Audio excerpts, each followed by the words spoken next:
Fala galera, sejam bem-vindos a mais um vídeo do canal Estamos em Obras. E hoje eu vou falar dos filmes que eu assisti pro projeto 5 por década, mas só depois da vinheta. Vamos lá!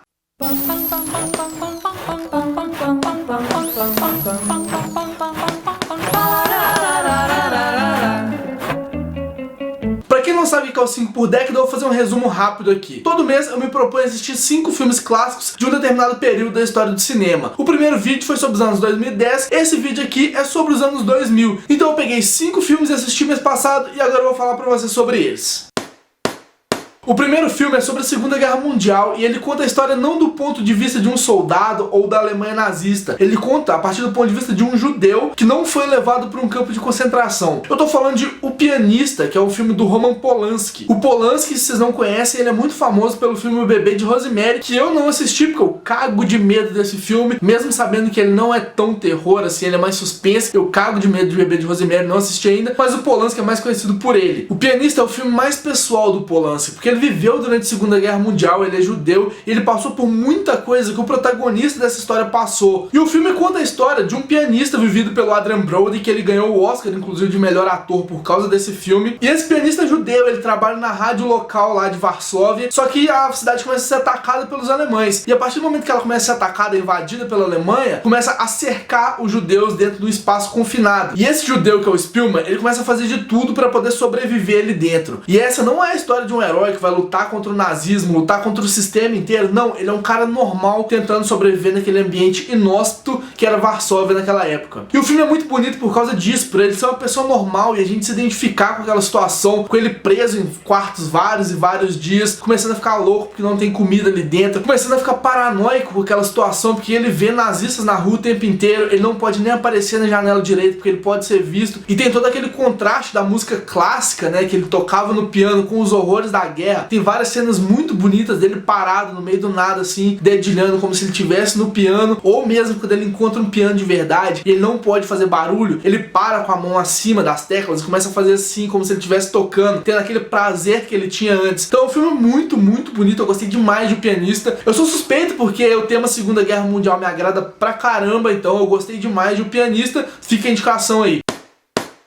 O segundo filme que eu assisti é O Escafandro e a Borboleta, que é um filme francês, que é a adaptação desse livro aqui, de mesmo nome, né? O Escafandro e a Borboleta, do Jean-Dominique Bauby. Ele conta a história real do Jean-Dominique Bauby, que era o redator-chefe da revista Elle, e sofreu um acidente e ficou paralisado, o corpo inteiro paralisado. A única coisa que ele conseguia mexer era o olho. E essa é uma síndrome muito rara, porque a pessoa tem consciência do que está acontecendo ali dentro, ela vê tudo que está acontecendo ali fora, ela entende tudo, porém ela não consegue se comunicar. Isso é uma tortura, é como se a pessoa estivesse presa dentro de um escafandro.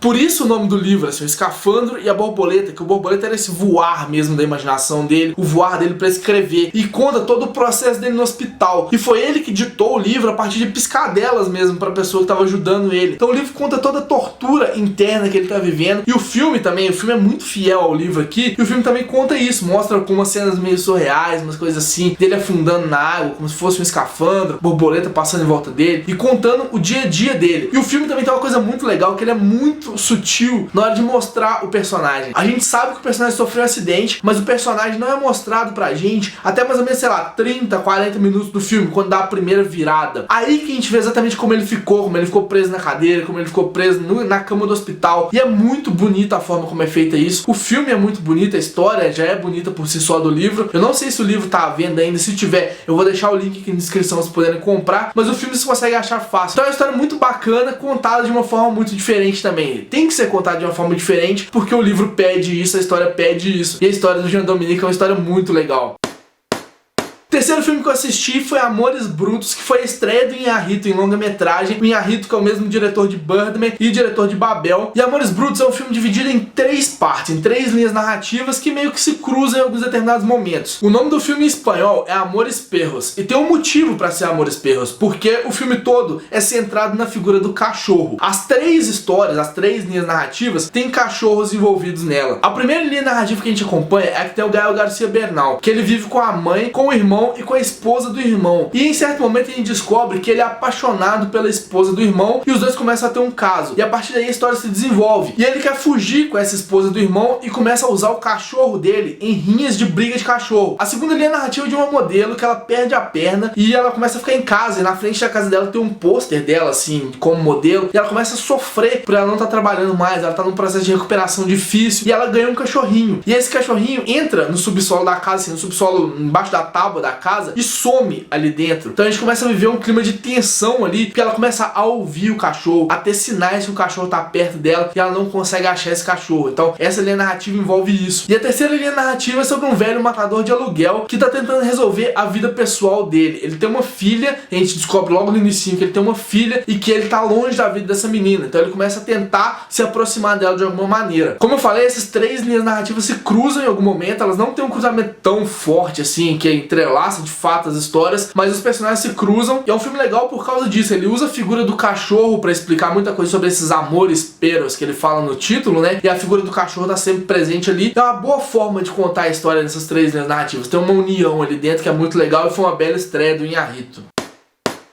O quarto filme que eu assisti foi Fita Branca, do Michael Haneke, que é o mesmo diretor de Amor, que eu falei no último vídeo 5 por década, né, que eu assisti Amor. Agora eu assisti Fita Branca, e o filme conta a história de um pequeno vilarejo na Alemanha antes da Primeira Guerra Mundial. No filme começa a acontecer umas coisas estranhas ali naquele vilarejo, que o médico, por exemplo, sofre um acidente estranho, começa a acontecer algumas coisas com outras pessoas da cidade, e é muito presente a figura da criança ali dentro. O filme retrata o tempo inteiro essas crianças do vilarejo, como elas andavam em grupo, como elas eram reprimidas pelos pais, como elas sofriam agressões, esses pais tentavam controlar elas, a rigidez da escola também ali. Então a gente acompanha essa geração que vai dar origem ao nazismo. É um filme muito legal por causa disso, que a gente vê como que eram essas pessoas assim, por que o nazismo surgiu ali na Alemanha, qual foi o motivo que tava ali, né, a repressão que foi feita, aí depois veio a Primeira Guerra Mundial, a humilhação que a Alemanha sofreu na Primeira Guerra Mundial pra culminar no nazismo depois, e a gente, sei lá, até entende por que o nazismo foi criado ali, por que aquela barbaridade foi feita. E o filme mostra isso muito bem. A fotografia dele toda em preto e branca, pra ressaltar mesmo a história, a crueza da história ali. Ele mostra isso bastante por causa da fotografia. E paralelo a isso, a gente acompanha a história de amor do professor dessas crianças com a menina que vem de fora. Então a gente tem essas duas histórias, né? A história de amor do professor e a história dos acontecimentos estranhos ali no povoado, que podem estar ou não relacionados com as crianças. A gente não fica sabendo se estão relacionados ou não. Mas é muito interessante pra gente ver essa população antes da Guerra Mundial. Como que a Alemanha tava e por que culminou naquilo. Eu achei fascinante o filme, achei muito bonita a forma como ele foi construído, a fotografia, a direção, os enquadramentos que foram feitos. Ele é muito bacana mesmo, então se tiver a oportunidade de assistir, tá aí Fita Branca.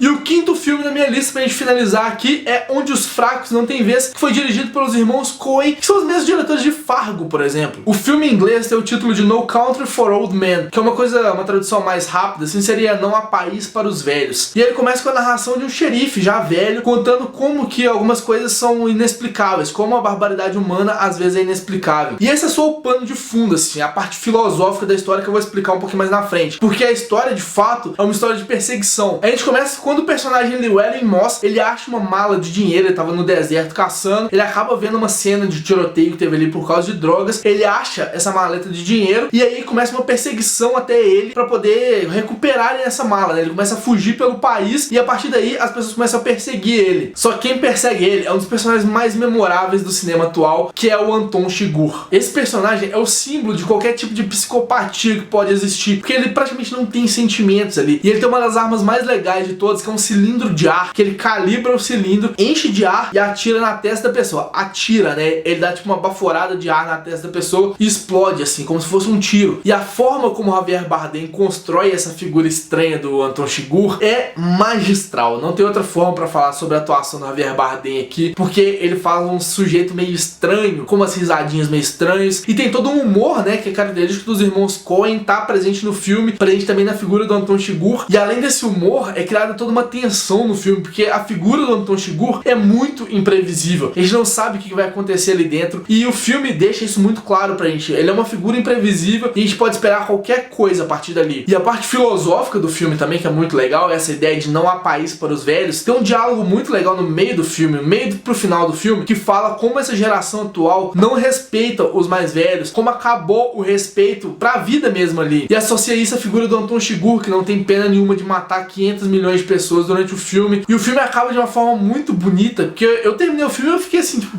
ué, como que é esse final aí? Aí eu parei pra pensar sobre o final, pra raciocinar um pouquinho sobre aquilo, e é um final muito bonito. Eu vou contar o final pra vocês porque não faz diferença mesmo. O que faz diferença é o caminho até ali. No final, o personagem do detetive que abre a história e que tá perseguindo, né, que fala essas coisas de que o mundo perdeu o respeito, essas coisas assim, ele termina contando um sonho muito bonito, uma coisa muito legal que aconteceu com ele, e ele finaliza falando tipo, e eu acordei. E esse final de e eu acordei é aquela coisa de, pô, o sonho pode ser lindo, mas a realidade é uma bosta. A realidade é muito pior do que a gente pode imaginar. E ele termina assim, com esse pensamento mais filosófico, essa coisa pra fazer a gente pensar mesmo, termina com um final em aberto, que é muito bacana. O filme ganhou o Oscar no ano que ele concorreu também, o Oscar de melhor filme, então já vale a pena se poderem conferir por causa disso. Mas tirando premiação, só a atuação do Javier Bardem já vale o filme inteiro. Então, corre atrás de Onde Fracos Não Tem Vez, tem Netflix pra poder assistir, tá lá, muito fácil de ver.